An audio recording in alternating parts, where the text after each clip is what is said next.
What's going on, everybody? Sam's back, and for today I'm going to show you guys how you can train your glute medius muscle at home with nothing but the weight of your body.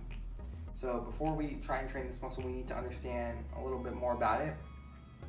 Now, the glute medius muscle is a muscle that lies deep to the side of our hip, and its primary action is to perform what we call hip abduction. Now, all this means is to move my leg further away from the midline of my body, like so.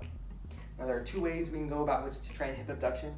We can go about it by either moving femur on our fixed pelvis, and you see people do this by maybe they place a band around their knee and they start going through their exercise. But for today, we're going to focus on moving pelvis on a fixed femur. And I know this is going to look a little funny, but just bear with me. So it's going to look something like this.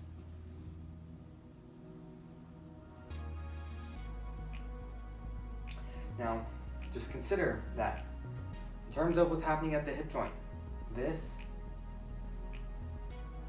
is the exact same as me doing this. The only difference is I can either move femur on a fixed pelvis, or I can move pelvis on a fixed femur. I'm going to break down this exercise in terms of how it should be executed, and I'm going to give you guys some cues that hopefully you can take away and make the exercise more effective for you. Now, the first thing I want you guys to consider is holding on to something. The reason being is because the goal of this exercise isn't to focus on the coordination of balance. The goal of this exercise is to focus on generating as much tension within these tissues as possible. And we can generally do so by holding on to something.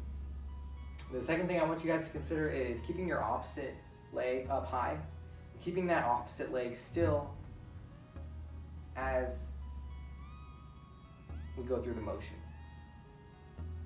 The third thing I want you guys to consider is thinking about moving your hips in this kind of side-to-side motion, as opposed to thinking about moving your body up and down.